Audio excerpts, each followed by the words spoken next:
So it is second round after the first test. Everyone is still alive and breathing, which is good. And even 3 students are even smiling, which is awesome. Too bad you can't see this. 3 out of 27. Awesome. Did you know that your announcer voice sounds more like Dracula than your regular voice? Yes.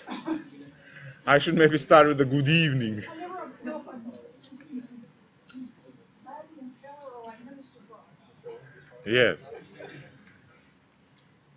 So, integration by parts. Chapter 7, all about integration. We're going to learn many techniques that we can use to solve integrals, and then later use Mathematica to work that much faster. Integration by parts is the most important, right after the U substitution. It's the most important, most powerful technique in some of the hallways of universities where mathematics runs strong. The saying goes, if in doubt, integrate by parts. A lot of proofs later on in mathematics depend on this technique, and it is a very powerful technique. So let's see what integration by parts is. When you learned, hopefully, in Calculus 1 about U sub, you learned that U sub is backwards chain rule. You know that antiderivatives, which are integrals, are supposed to undo derivatives. So when you have a complex technique like chain rule, people figure out that U sub can be done, which is backwards chain rule. Today we are going to take a look at integration by parts, which is backwards product rule. So if I start with the product rule formula, I should be able to derive integration by parts. So that's where we start. I'm going to write the derivative of uv is equal to uv prime plus vu prime. So these are my derivatives. This is the standard product rule. And what I'm going to do is I'm going to integrate dx all of these.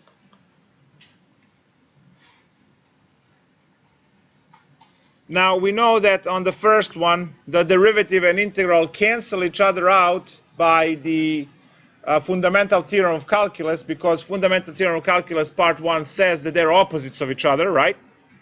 So we're only going to have u times v there. But on the other side, I'm going to write this as u dv over dx and then dx, and then plus integral of v du over dx dx. Because both functions u and v are functions in terms of x, and then obviously v prime can be written using Leibniz notation better as du over dv over dx and du over dx. And now these dx's simply cancel. So now what's left is to rearrange the terms. So integral of u dv will be equal to uv minus integral of v du. This formula is known as integration by parts.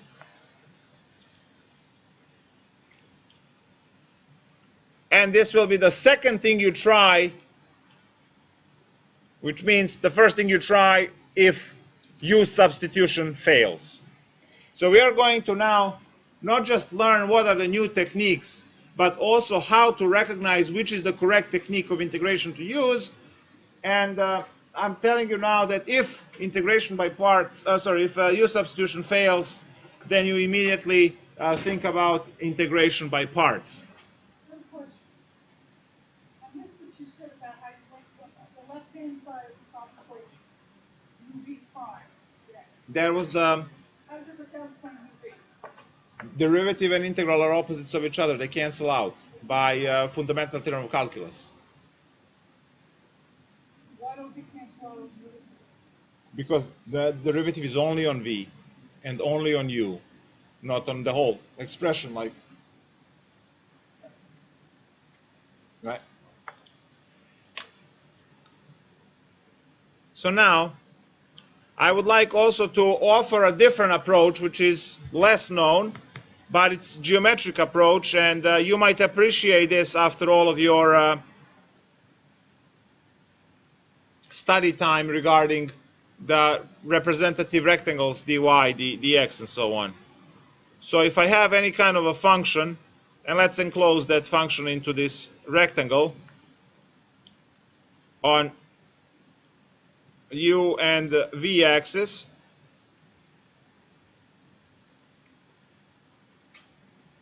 what you see here is that this one over here is your du, and this representative rectangle is dv. And there's the origin 0, 0. So now, if you consider there are two areas, area 1 and area 2, I can write area 1 as the integral between the function, in this case u dv, and area 2 can be written as the integral of v du.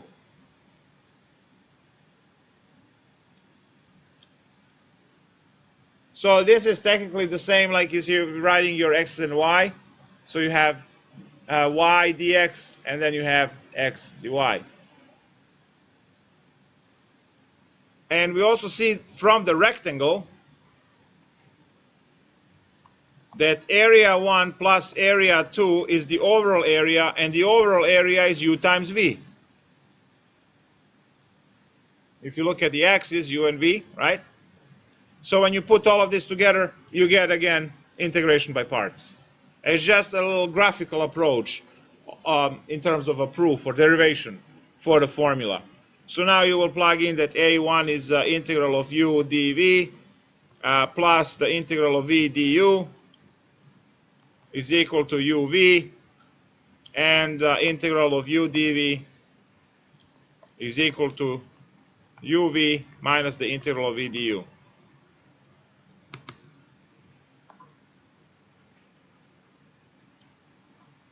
And that's, again, the same formula, the same problem. Now, when is this used? And why do we want to know this formula? So, why do we want to know this? Well, integral of e to the x dx is a basic integral whose answer is, and then plus c or minus 1. I hope you got your plus c's on the test. Some of you? Awesome. Now, you look at that integral, and you look at an integral that says e to the x squared, but you have x in front, dx. Now, that one is definitely u sub, because you could go u equals x squared, du equals 2x dx, and then keep going. Now, what's in between these? What would you do with the integral that says x times e to the x dx?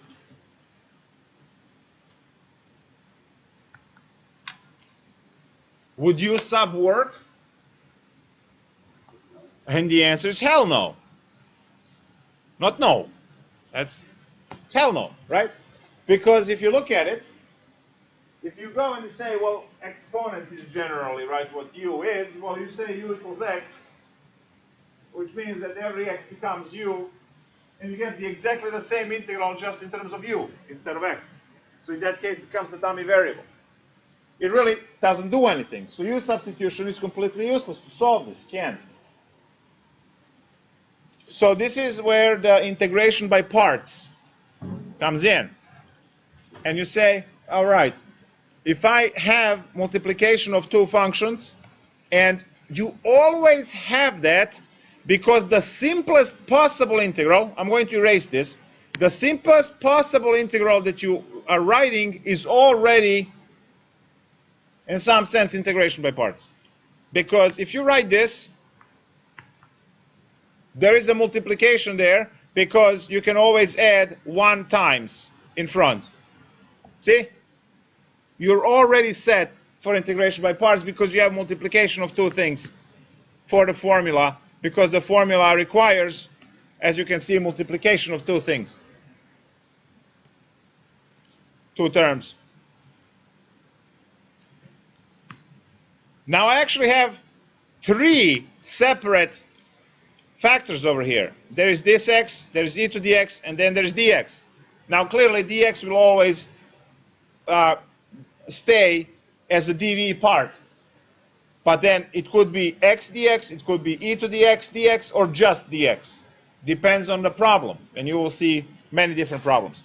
So we do have 3 separate factors that multiply there, and we want to figure out, for integration by parts, what do we pick and how do we pick. Now you might ask, how do I pick?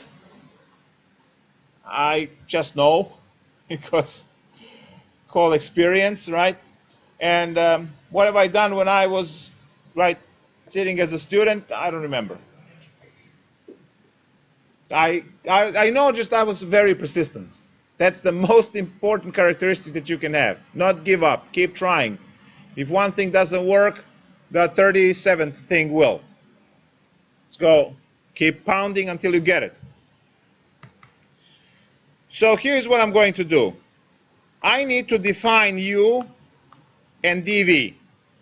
I need to pick those two from this expression. So I'm going to pick the right ones because I know the combination. So I'm going to pick the right ones. And then once I have those, this u equals x is going to act the same as the u sub, so you will immediately find du, which in this case is dx. But on the other side, you have dv. You will integrate both sides to come up with v. Integral of e to the x is e to the x. Now we're not going to use plus c in this particular integration, in the mini integration here, because there will be plus c all the end of the problem, all the way at the end. So we don't have to worry about that one. And now, my magic arrow. If you write it this way every single time, u and then next to it dv, and then you just go down to solve the other two, you can always put this arrow. An arrow shows you the formula immediately. U times v minus v du. Stare at it. U times v minus v du. See the arrow, how it goes? U times v minus v du. So all I need to do now is to pick stuff from the substitution there. So u times v is x e to the x minus the integral of v du, which is e to the x dx. Whoa! The only integral that I have to solve now is basic, right? So, as Nike would say, just do it. This is where plus c kicks in. And then you might want to factor e to the x because you can.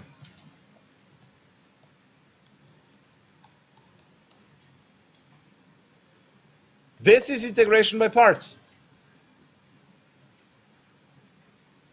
We broke the expression into parts, used some of those factors as u, some as dv. You have to use them all up. And the problem is solved.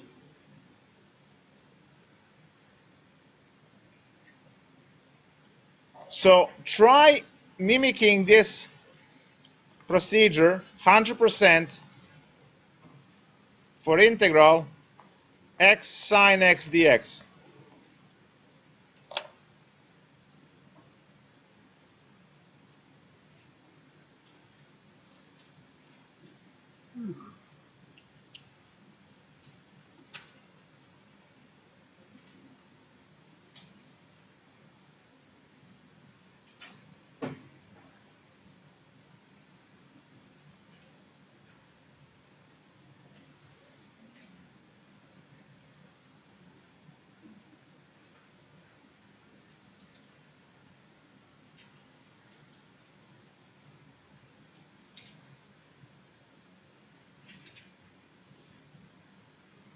Set up your UDV and then compute du and v.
All right, you got the answer? Let's see. Oh, by the way, take the derivative of it, see if it works. You have the answer, just take the derivative and see if you get x sine x. If you don't, it's wrong. Whatever you have is wrong.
It worked out?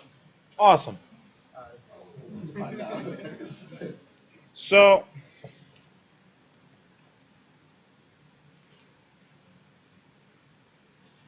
Is something wrong with your Microsoft Edge? yes. U equals x. dv equals sine x dx. du equals dx. And v is equal to sine, integral of sine is negative cosine x. Then we put the arrow, which helps us with memorizing the formula. And we have that this integral is now equal to negative x cosine x minus the integral of negative cosine x dx. Well, now minus and minus will make a plus.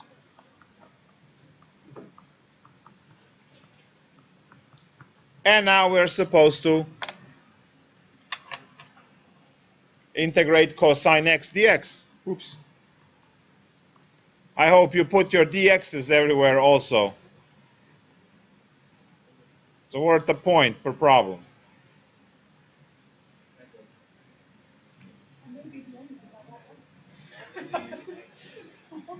What? dx's and plus c's, yes. How much is the integral of cosine? Sine x.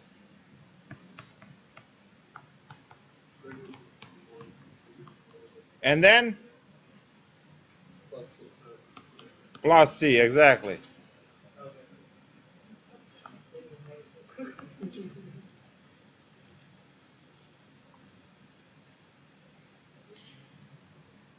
Now, let's say we are interested in knowing if this is right.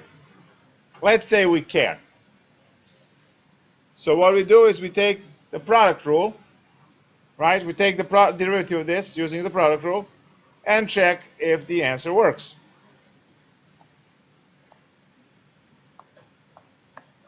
So we are differentiating negative x cosine x plus sine x plus c.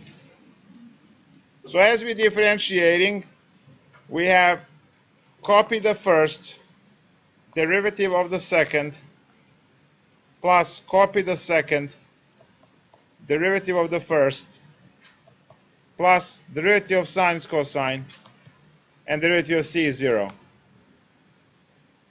You see that these two die, right? And minus x times negative sine is positive x sine x, which is exactly what we have. It works. One of the cool features of the second exam is that you will be integrating, 50 different things. You can differentiate every single one of them, and you can just say it's 100. Because you can check every single. It's the same like solving equations, and you get x equals 3, and you have the ability to take that 3 and plug back into equation if you're not lazy and check whether that 3 is the solution or not. Well, this is the same thing, except it's on a little bit higher level because you have to take the derivative to check it. But still, you have the option of knowing 100% whether you did the problem correct or not. It is just going to be dependent on how lazy you are, how much you care. That's the only thing that stands in the way. Nothing else. Other than that, taking derivative, that's Calc1, you're sitting in Calc2, so you're good. Right? You know the technique that needs to be done. And this can be performed on every single problem.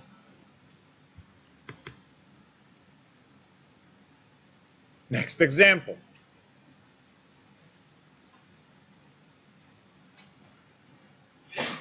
Exactly.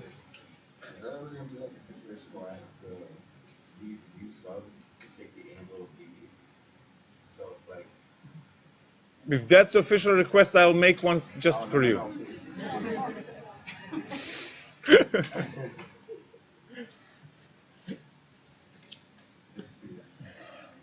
Yes. You're already talking about the next replacement problem, I see, right?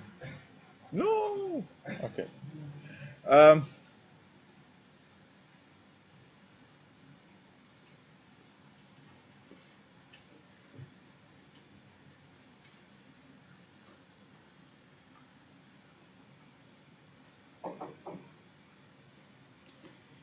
Integral of x ln x dx. Go.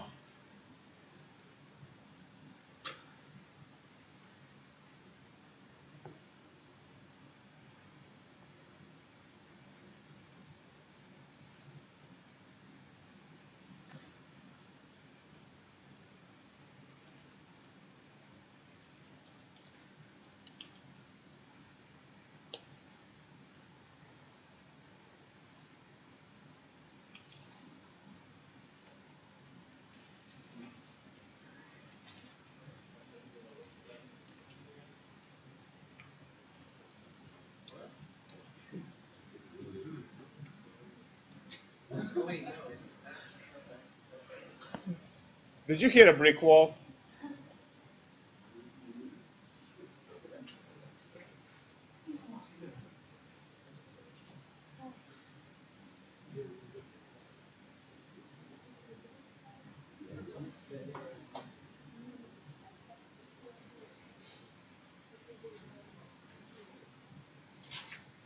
So just like in life, if you're running and you hit the brick wall, stop, check it out, turn around, run the other way. Let's see.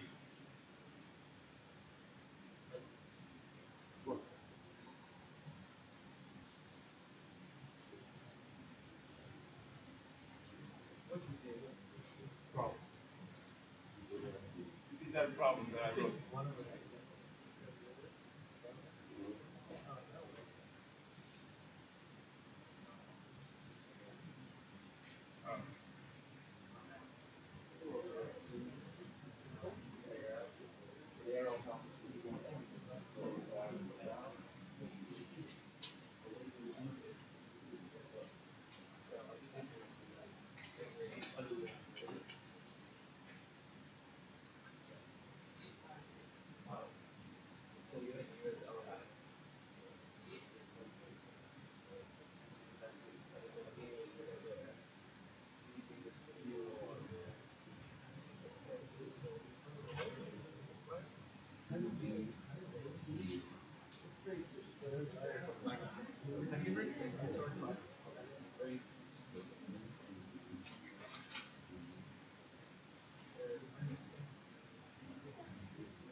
yeah, that means that you that the wrong order.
I meant like I have the integral. I will give now after this problem. I don't know if I got a great solvers for it. Did you get it? I got ln of x to the third of x squared.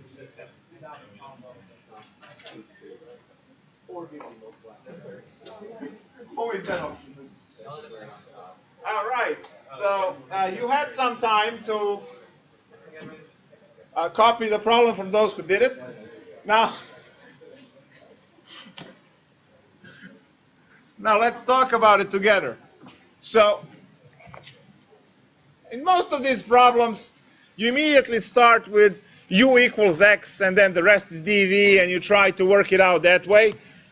So u equals x, and then dv is equal to ln x dx, and then you say du is equal to dx. You're still happy, right? You're still happy.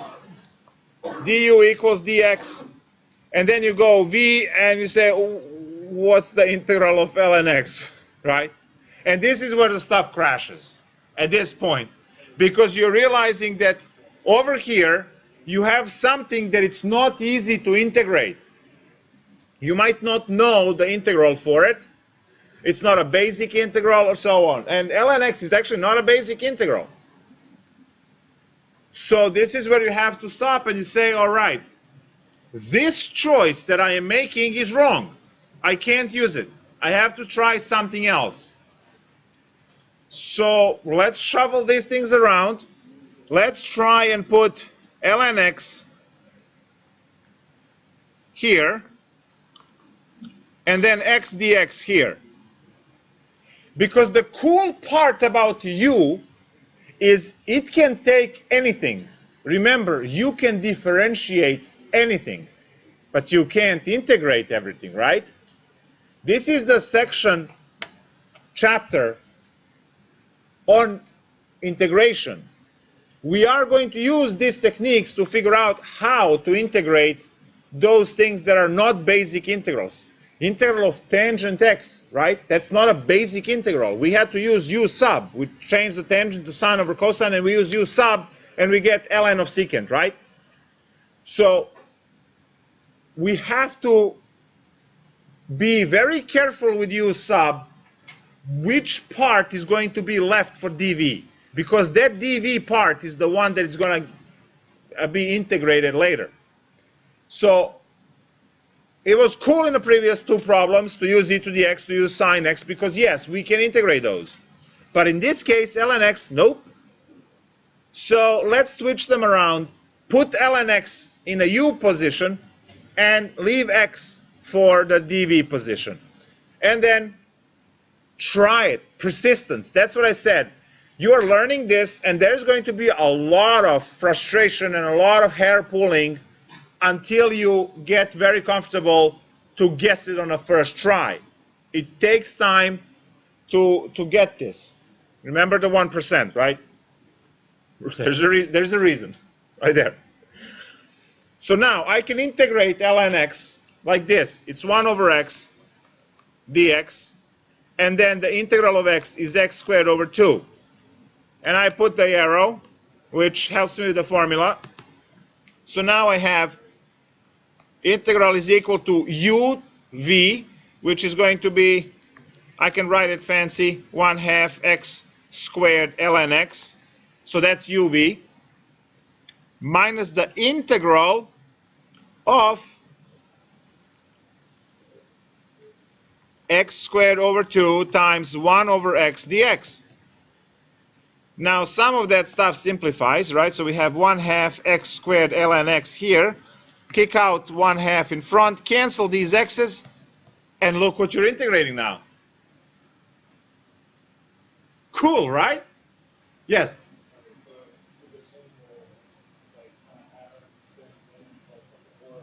The way I know the chain rule is that all that the way I know for this, doing it and then testing by doing it visually. That's the only way. Well, I would say when I was a student, I'll tell you what I used. The gold rule for me was put the polynomial in a u part, polynomial. And if it doesn't work, then switch it around. So you immediately start with u equals whatever the polynomial piece is, x, x squared, x cubed, whatever it is. Use that there first. If it doesn't work, then start switching and thinking about other things. And obviously, if you end up with something really crazy for dv part as a leftover, most likely you're doing a wrong thing. Go. However, instances when you can interchange U and DV, it doesn't matter. Yes, and you're not going to like it. It's coming up. It's tonight. Glad you asked.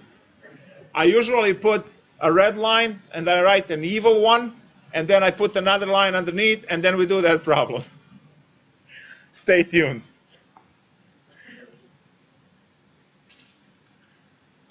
So now, just to finish this one quickly, we have 1/2 x squared ln x minus 1/4 x squared plus c. And we're done. Now you can make this nicer by factoring out 1/2 x squared. And you are left with ln x minus 1/2 plus c if you want to, to be fancy.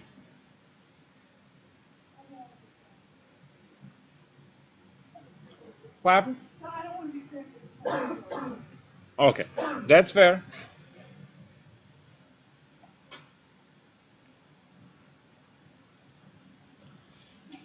So that was the example where we saw that we don't get to pick x always to be in the u position. But now I already poked at the devil with this integral of ln. Can we figure out what that is actually, once and for all? Exactly. It's x ln x minus x plus c. Very good.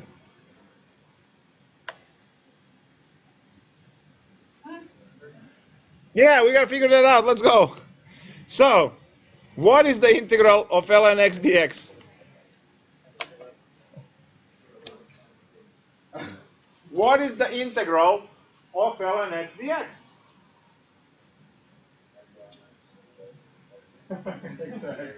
Very good. That's exactly what it is. You memorized it. We're going to calculate it. So, that is not a basic integral. Now, when you memorize something like that, that's cool, right? You can always use it. When someone says, what do you know? Well, you definitely know what the integral of ln is right off the top of your head. You'll have to do it. But if you don't, you will have to do that integral. And there you go. Set up integration by parts and do it. Set up integration by parts and do it.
One of the cubes, I think I have it. It is for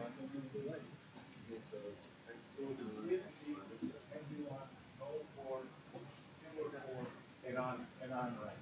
Yeah, we had it under silver two. You're everyone. You're everyone. Silver two. I was like 5 in a row. Yeah.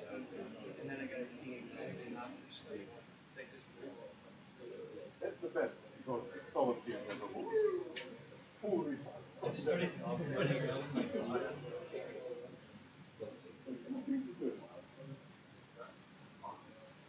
yeah.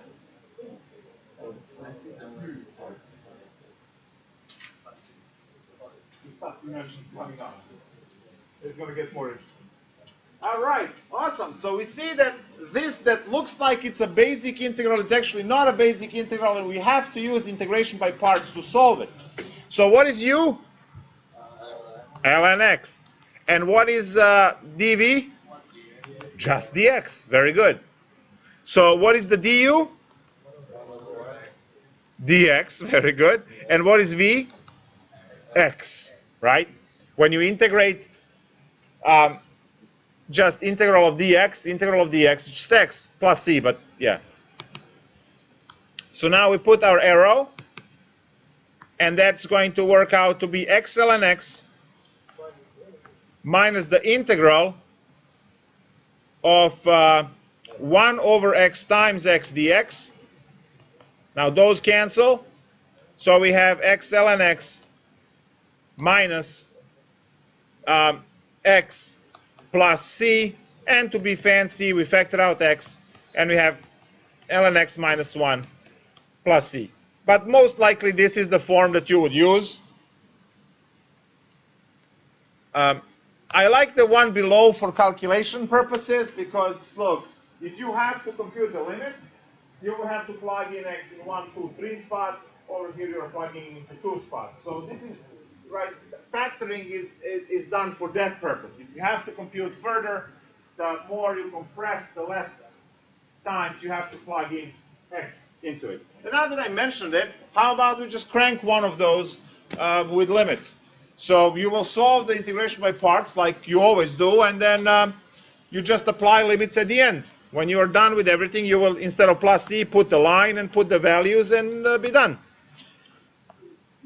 So let's take a look at one from the homework before we go to the level 2 spice and then level 100. No, we got this. No, I have time for just one more problem. One will have complicated one. If you want to do it, we'll have time for both. Wait, you want to go home? Yeah. Of course you don't want to go home. This is the place to be. Got 29 minutes.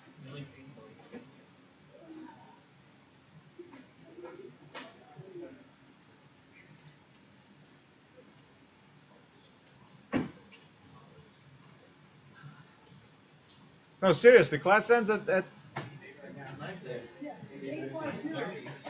it's 8:52. It's already there. Remember we had a test today? oh 8:50. Okay, yeah. Then we're done. I'll have to start then the stream and then have a part 2 of this because we are literally halfway done through this section. So, okay. So next time we'll do the limits, we'll do the multiple ones, and then the even ones. Okay. We'll finish next time. No, I was about to go to 20, which means another 30 minutes.